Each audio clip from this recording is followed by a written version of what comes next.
So, papakulo lang natin siya and then that's it. Kulo lang natin yung ating sinigang sa hipon.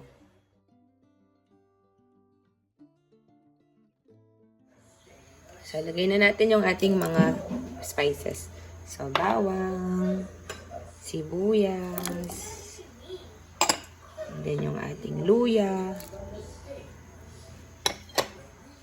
Mayang konti, pag kumulo na siya, we can put our gulay and after that, yung ating pang asim o sinigang mix or kung may siyempre mas the best pa rin talaga yung sampalok. Yan.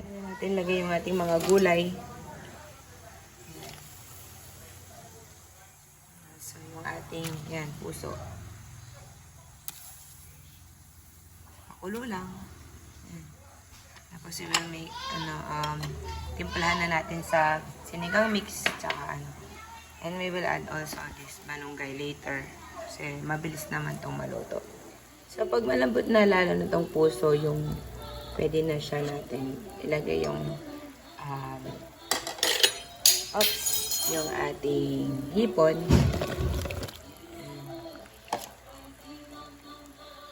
So, yan. Tapos, titimplahan na natin siya ng ginisa mix o sinigang mix and then yung ating seasoning. Salt and also if you want to put some mga magic sarap, it's okay. It's up to you. Pero konti lang para mas healthy talaga. Actually, ang hipon, I research at saka natutunan ko na hindi talaga siya ganun ka-healthy. Hindi siya healthy actually. So, minsan lang dapat madalang lang. So, siyempre, kailangan din natin yung mga kasangkap niya. That's why, if you can at least twice a year or twice in a quarter like that. For us, ngayon pa lang talaga ako ulit nagluto ng hipon. Yan. So, let's add salt. Yan. Salt. Lagyan na natin yung ating sinigang mix.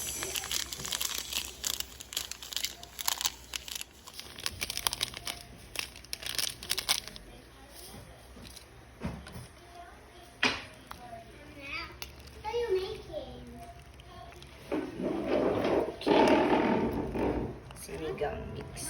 Sinigang. So, yan. So, halos malapit na.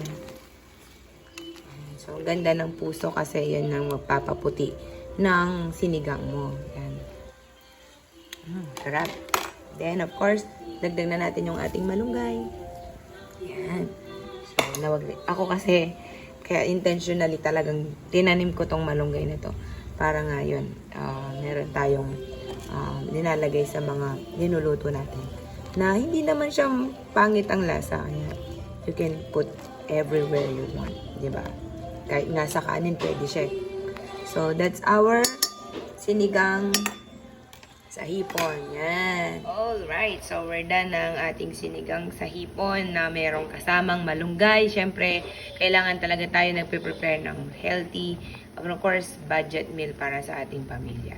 So, every day, actually, nag-iisip pa ako ng marami mga idea, especially sa mga malunggay recipe, no? But, yun nga, I said po, no, ang malunggay, kahit saan naman pwede mo siyang ilagay. So, kahit sa kanin, pwede, no? Kaya nga, intentionally, no, nagtanim talaga ako sa harapan namin. So, if you want to have that kind of lifestyle, no, malunggay is rich in vitamin C. So, you can tanim, madali lang. Taniman mo yung sa harapan ninyo o kaya paso lang, malaking paso. And then, put it everywhere o anything na iluluto mo. No? Para yung sustansya makuha ng pamilya mo. That's it for today. God bless! Yummy, yummy, yummy in your tummy!